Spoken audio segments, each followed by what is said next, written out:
the distribution of resources, not just that of labor, has to be according to the strength of consciousness. The more my consciousness is free, the more I am somebody who can be entrusted with resources. Resources should not be allowed to be commanded by people of small minds. If you say, but he earned it, he deserves to have it, you do not understand life. Even if a small kind of mind happens to, by chance, earn great riches, he does not deserve to have those riches stay with him. Else he will use those riches to destroy everything and everybody. And it's quite possible to become rich just by chance. You have ample instances. You have to be the right person at the right place with the right kind of intention to make good of the moment, and you can become rich.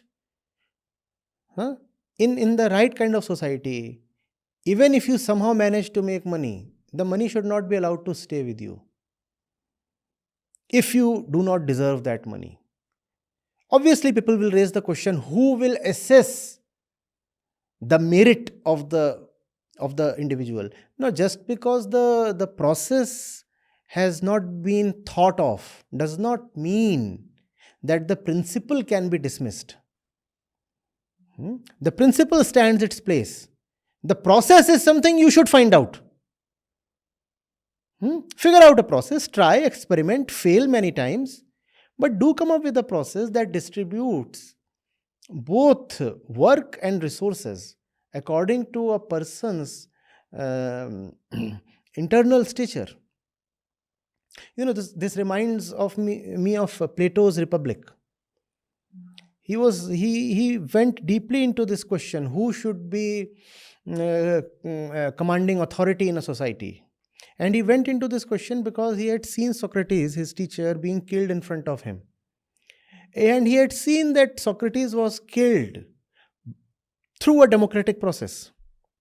It was not that the judges were too keen on sentencing him. It was the people who wanted him dead. Had it been left to the judges would have probably let him go. There was a divided verdict, but the verdict would have been in Socrates' favor. He would have been allowed to live. But the masses wanted him dead. So Plato had this problem, rather this contempt for everything that just gave credence to your body. That just because you have a body, that does not mean you are eligible to have a say. It is not your body that must count. It is your mental stature that must count. And after Socrates died, Plato left Greece. He started wandering here and there. And for many years, I suppose 10 years, 12 years, he just wandered and he wanted to see what is going on. And once he had understood a bit of life, he returned. And then he said,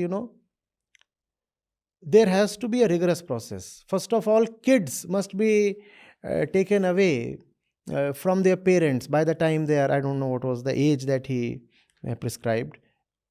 So don't judge me on the facts that I give, on the minor details.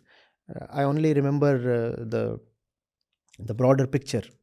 So he said by the time they are 6 or 8 or something, let them go to a state school, and after that for several years their parents will not meet them.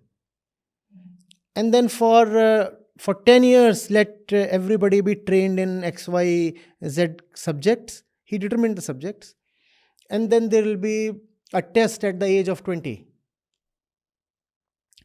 And half of them will fail that test. That test is designed to keep only the top half of the students. And those who fail, they go out and they become the workers of the society.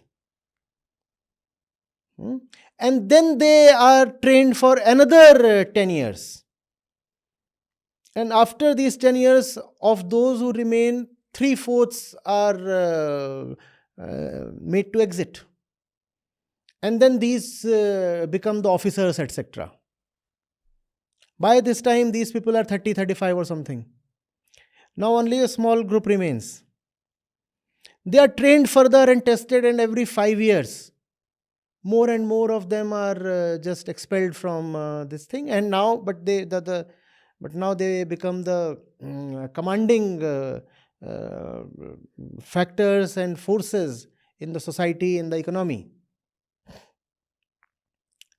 And finally, you can read the details, but that's how that proceeds. Finally, by the time this entire bunch reaches the age of 50, only one will remain. And this fellow who remains will be the philosopher king. He will be the philosopher king. And next to him will be a committee of those who just lost out to him. So a strong, very empowered committee of 10 or 15 people, so that even this philosopher king does not become autocratic or despotic. And Plato says that he would have been trained and tested so rigorously that he would anyway have no pleasure in possession. No pleasure. And that's why he can be given the entire country to command. Because he is of a mind that doesn't want to own or possess. He doesn't take pleasure in authority or dictation. Are you getting it? So determine the worth of the person and accordingly give him the status.